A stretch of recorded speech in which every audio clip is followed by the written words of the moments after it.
And welcome back to Time About the Movies, everybody. Welcome back to January. You know, January was looking like we were finally going to get out of the dumping months that this usually is, but a weekend like this, is pretty much what you expect for a weekend in January. It's January 23rd, 2015. We've got 6 movies to look at. We are going to get to some good stuff, but we have to get to some crap, and certainly our first movie definitely is the definition of a movie that is dumped in the month of January because the studio obviously doesn't believe in it, but, yeah, because if they put this out in any other time of the year, this thing would have flopped so easily. It's The Boy Next Door. And stop me if you've heard this because it's such a revolutionary, groundbreaking story that has never been done before in any kind of psychological thriller in its life. A 19-year-old boy, played by Ryan Guzman, who, after having a one-night stand with his high school teacher, played by Jennifer Lopez, develops a dangerous and deranged obsession with her. Never been done before, ever. This is not a role reversal of something like Fatal Attraction or these psychological stalker thrillers of the past. This isn't like The Seduction or any other movie that's been done in the last 40 years. No. This is totally revolutionary and brand new, and you know this is complete another bullshit. Where do we even begin? First of all, Rob Cohen, who still can't take the hit that he's an old man and is trying to prove to everybody, no, I'm still hip to the kids. I made Fast and Furious and XXX. Clearly, this is going to work for the younger crowd. Yeah, you're getting old, pal. It's time to call it quits. And also, Ryan Guzman, that 19-year-old boy. Yeah, guess how old he was when this movie was made? 28. He does not look like a high school student at all, and just the whole movie is just bad. It's a movie where even if you like these type of movies and know you're going into it knowing what you're going to get, this does not deliver that at all. Everything that everybody does in this movie is incredibly stupid. Even the person that you're supposed to root for to get out of the situation, Jennifer Lopez, she's doing stupid decisions all throughout the course of this movie, all the way down to the end of the movie where they're in this building, and Ryan Guzman's got her sister. I think it's like her sister or brother trapped up in this building, and she's trying to save her. It's just like, I'll save you, and then all of a sudden, she starts a fire in the building. It's like she's doing more damage than he is in this entire film, and you do not buy that this guy is so into Jennifer Lopez. Look, we get it. Jennifer Lopez is still freaking hot after all these years. I mean, I would still bang her even at her old age, but that's one other thing altogether. But you get the idea. Like you can't even buy that he is so into it. It feels like he's more into the idea of being in this relationship and having the cards in his favor. Like he's basically. You ever see those videos online where you have, all these, these Mitches, aka the male Karens out there who bully all these women out there? That's what this guy feels like here. He feels like he has the upper hand because if he did this to a guy, he would not be acting this cool whatsoever. Because the guy will obviously beat the shit out of him. But it doesn't help that Jennifer Lopez is such a badly written character in this movie. Everybody's a badly written character in this movie.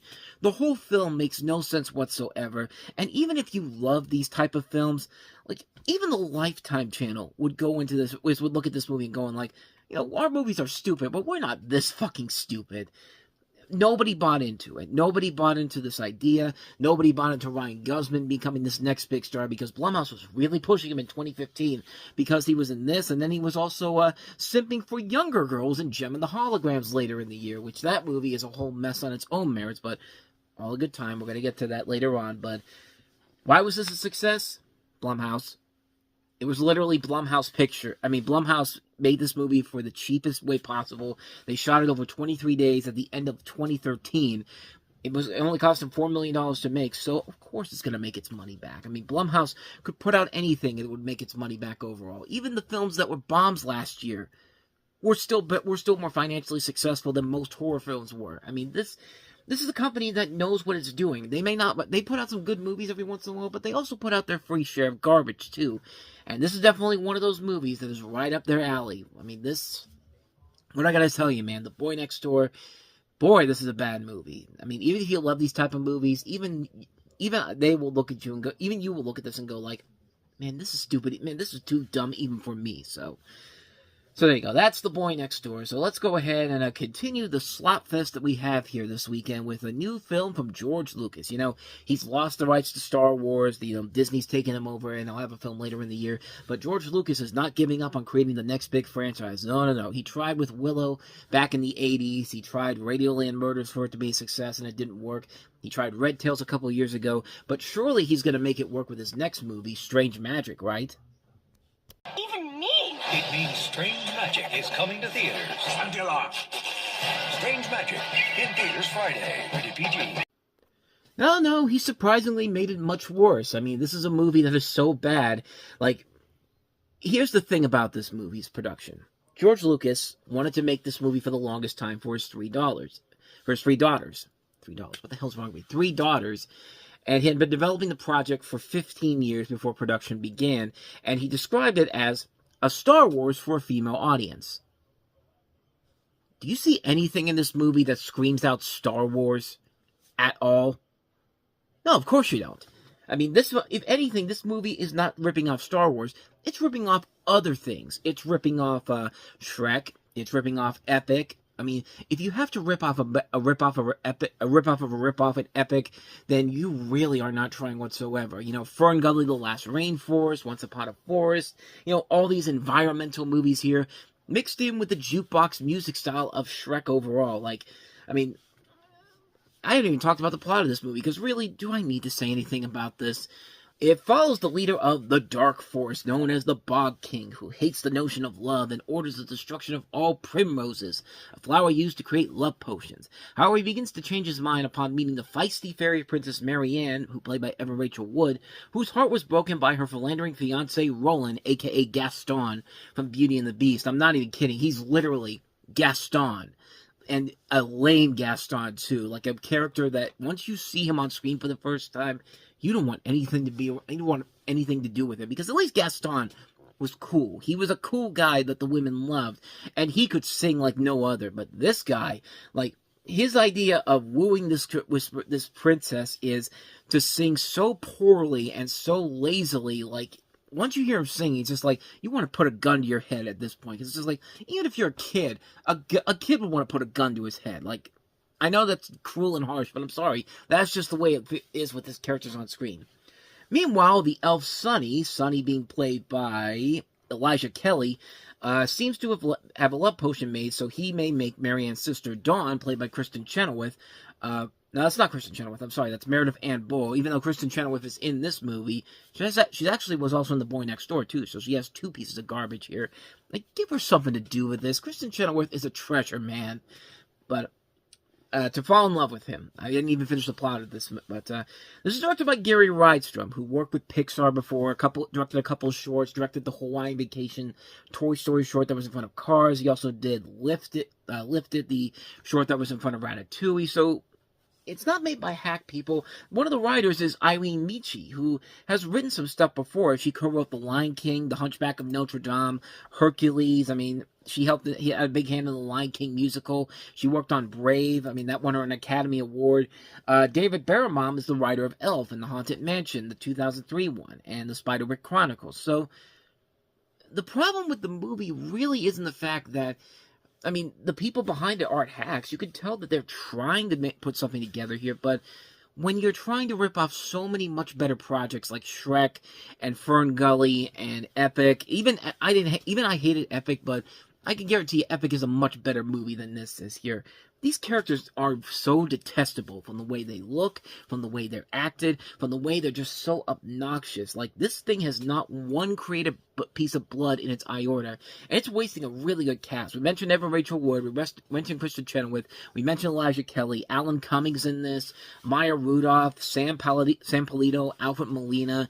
I mean, there's so many there's some ideas here that could work, but for a movie that took you 15 years to put together, I feel like Grandpa Lou from the Rugrats, 15 years to put together, this is the best you can come up with. And to describe this as a Star Wars for a female audience, really, George, that's just as bad. I would even say that's probably even worse than saying, Bratz was X-Men for teenage girls, according to Avi Arad. I mean, I mean, you tell me, which one is worse? Saying Bratz is X-Men for teenage girls, or saying Strange Magic is Star Wars for a female audience? I mean, I think it's kind of right in the middle, so. But, yeah, other than that, though, this is an annoying movie, man. This is a film that not only rips off the things I just mentioned, it rips off Happy Feet, because it's essentially a jukebox musical, but the big differences between Happy Feet and this is the fact that Happy Feet at least had a story around it. It had unique stuff going for it. This has nothing. This is a film that just feels like the ideas were there for something intriguing, but there's just nothing there from the way it's presented, from the way the story goes. It's just a terrible, terrible movie that just, for a film that took you 15 years to put together, this is the best you can come up with. And it's a reason why nobody really wants to work with George Lucas anymore. It's no wonder once he got out of Star Wars, the Star Wars franchise got a lot better. I'm sorry to tell you that, people, but it's the truth. Most of the Star Wars things that have come out since George Lucas left have gotten better. Not everything's worked, but, I mean, it's better than having to deal with a film like this that feels like he's trying way too hard to recreate something, a lightning in a bottle moment, and it just isn't there with this film. Not much more to say about it, except, yeah, it's pretty much garbage overall, so. That's Strange Magic for you. And by the way, they don't even use the ELO song Strange Magic in this whatsoever. Just like, it was right there. Maybe ELO looked at this and said, like, oh, maybe it isn't here. But, maybe I'm just not seeing it whatsoever. But it's been a long time since I've seen this movie. And from what I remember from it, I really didn't enjoy it. So take that for what you will. So just forget I said anything at the end here. Let's just move on to yet another bad movie released this weekend. And this one, I mean, I don't know which one is worse. Boy Next Door, Strange Magic, or this last film here. Let's talk about it. Mordecai. One problem at a time. What is that thing on your lips? Some find it quite appealing. Oh, darling, please, you are killing me. Johnny Depp is Mordecai in theaters January 23rd. Clearly a movie that's trying to become kind of like a mix between the new Austin Powers and the new Pink Panther, but yeah, it just doesn't work overall. This is based off of a series of novels called Mordecai, with this one particular taking from the first installment, Don't Point That Finger at Me, which sounds like a title you would hear from Mike Myers on Sprockets on Saturday Night Live. He was one of the stars of the upcoming feature Don't Point That Thing at Me, like that type of thing. But Johnny Depp stars as Lord Charlie Mordecai, who's under crushing debt and goes after a Goya painting in hopes of getting out of his insolvency. You have a cast that also includes Gwyneth Paltrow, Ewan McGregor, Olivia Munn, Paul Bettany, and Jeff Goldblum. This is directed by David Coeb, who did not write this movie, and it's important that I bring that up because I'll touch on that in just a second here, because he has some words to say about this film after it came out, but really, there is potential here for maybe a good movie overall, but the problem with this movie is that it is trying way too hard to be the next Austin Powers or Pink Panther. I mean, you could say what you want about the quality of the Austin Powers movies and the Pink Panther movies once Peter Sellers died, going forward after that. I mean, I'm not going to argue that overall. I like some of the Pink Panther films that came out after he died, specifically the Steve Martin films. I like those more than most people do. But I don't hate the Austin Powers trilogy overall. I think the first two are the best ones. Third one, probably the least enjoyable one, but still not bad. This one is essentially just a one-joke premise. It's a premise about, Johnny Depp, being silly and funny, trying to be like the next Inspector Clouseau, and it just doesn't work because they're not giving him a whole lot to do in the scripting department. Let me tell you how much this movie is so forgettable. This month that it came out, there was something that happened at this thing called the Hollywood Film Awards, which was like, CBS trying to create their next big awards thing, and there was a thing where Johnny Depp got like extremely drunk on the set there, and that was more of a memorable moment that happened in that month than this film did. That should tell you everything you need to know. This thing was a massive flop. It cost $60 million to make. Lionsgate was really pushing this as the next big thing, and nobody went to go see it, and obviously why. And you can see obviously why, because it just wasn't funny. There was nothing about it that was intriguing. There was nothing about it that was hilarious. It was basically a one-joke premise, and it just doesn't work overall. And Johnny Depp doesn't usually pick a lot of bad movies. He may have picked films that didn't turn out to be what he wanted to, but, there was a period after, films like The Astronaut's Wife and The Ninth Gate where he was picking films that may have not been good, but you could at least see the ideas of where they were coming from.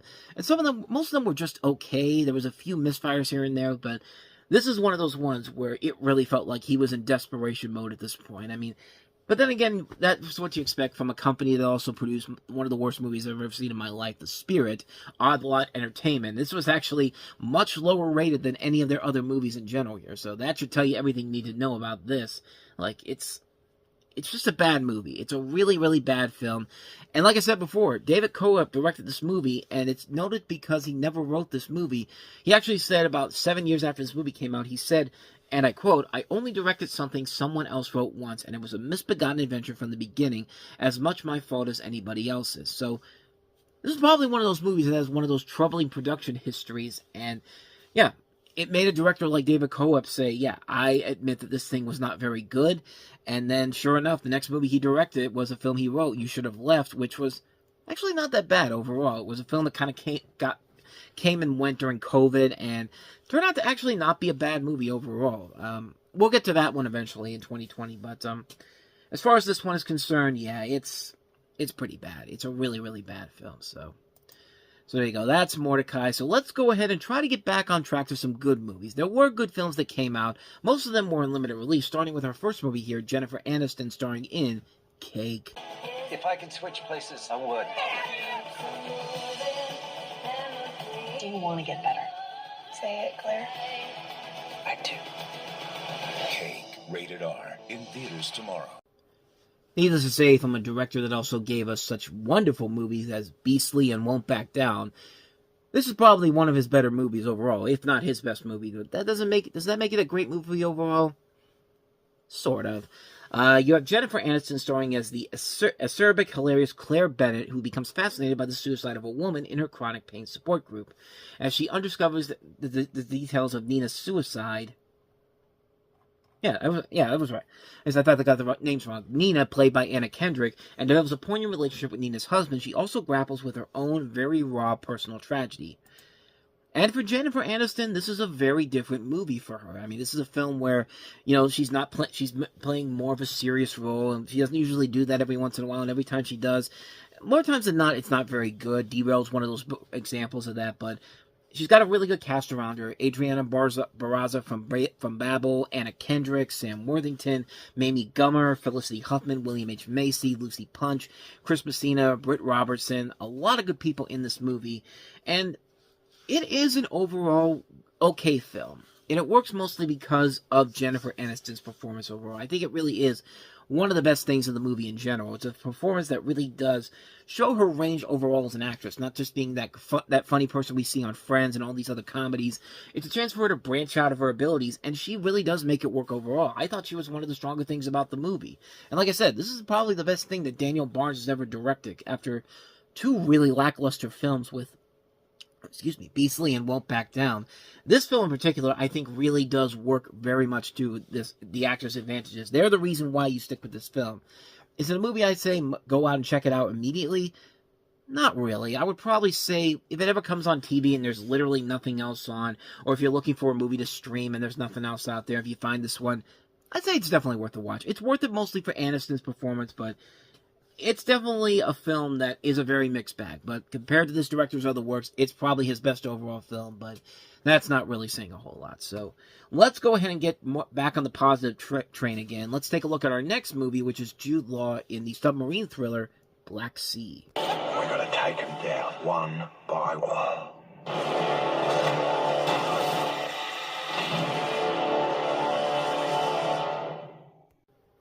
I tell you, something about these submarine movies, man, they are really, really damn good most of the time. I mean, there's very few really bad ones. I mean, even ones that most people don't think are great, like Down Periscope, I found a lot of enjoyment out of, but, stuff like The Hunt for Red October, Das Boot, U-571. Here's another one that is really, really good. This is directed by the guy who gave us The Last King of Scotland. And it's a story about the decade of hard work at a marine salvage company where a recently run-dated submarine captain, played by Jude Law, decided to risk everything in search for a fabled underwater treasure, a sunken Nazi U-boat laden with golden ingots of inestimable value. Bent on unearthing the unclaimed prize under the nose of the Russians and their hostile naval fleet, Robinson assembles a hand-packed hand-picked mixed crew of antagonistic experts to comb the vast seabed of the cold Black Sea in a rusty Soviet submarine. However, as greed gets the best of the already divided team, the promise of an equal share rapidly starts to fade away. Can Robinson's men resurface in one piece and, above all, rich? And yeah, the really great thing about this movie is that the direction of this, and just the fact that it's contained in this one large submarine, and you've got all these people around Jude Law. You have characters played by Scoot McNairy from 12 Years a Slave. Ben Mendelsohn is one of the people. Michael Smiley. You also have Jodie Whittaker in here. This is a really, really good movie. It's a movie that works from a tension perspective. It's a nice film that's not only a really good submarine film, but you can also see a lot of references, influences from other movies. Specifically, one of the ones that was noted for this was The Treasure of the Sierra Madre, Sorcerer. You even see a little bit of Raiders of the Lost Ark thrown in there a little bit. And it works because Kevin McDonald does a very good job of handling this overall. I think this is probably his overall best film he's done since the State of Play movie in 2009. And this was written by a guy named Dennis Kelly, who also, his previous project before this was writing the book for Matilda the Musical, of all things, which was adapted into a movie later on down the road. I never saw the movie, but I've seen the original Matilda numbers of times. But yeah, talk about a radical difference in film. You go from this musical for families and all that to this dark submarine disaster thriller that's also a treasure hunt as well. And it works because everybody's giving it their all in here. And like I said, the tension is very good. The atmosphere is very good. You feel like you're stuck with these people overall, and you do want to figure out how this is all going to end up in the end. Because this just feels like a disaster waiting to happen overall. And it works. It's a very good, underrated film. One that most people probably forgot about, but it's definitely one worth checking out if you haven't seen it. Black Sea is one I'd highly recommend checking out. So, with all that said, let's go ahead and move on to our last movie that we have here, and that is Anne Hathaway in Song 1. You can definitely tell this is a movie that's trying to rip off Once and, that same director's movie that came out the year before, Begin Again, which are much better movies. This one, not bad, but certainly not great either. Anne Hathaway stars as Franny Ellis, who returns home to New York after his brother Henry enters a coma.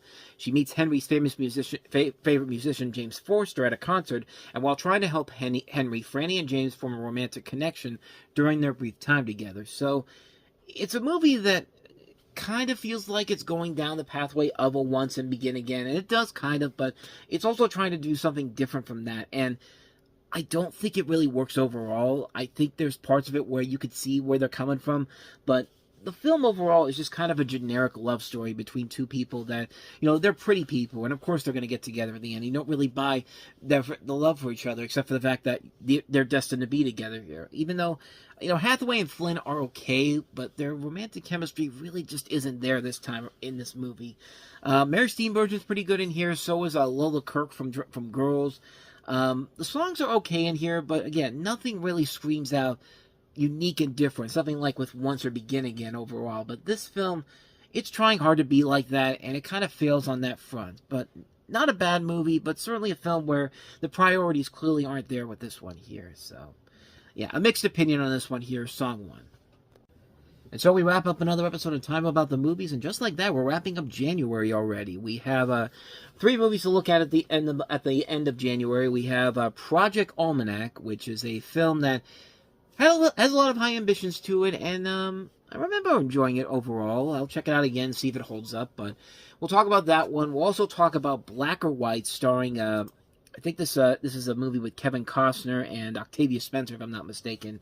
I guess trying to be the next kind of The Help, but of course it's being released in January, so that should probably tell you the quality of that movie. But we also have The Loft, which again, kind of like with The Boy Next Door, has a premise that, I mean, we've seen it done before, but just the way that it's presented and for the people that they have involved in this, we'll touch on that tomorrow. It's a movie where there's a lot of problems with it overall, so 3 films to take a look at to wrap January up, so we'll take a look at those tomorrow. But with all that said, thank you so much for watching this. I hope you enjoyed it. If you did, please go ahead and do me the honors of hitting that like button, that subscribe button, and that notification button. Also, don't forget to check out our playlist, and don't forget to check out the previous episode we did. So with all that said, whether it's in the past, the present, or the future, I will see you at the movies. Take care.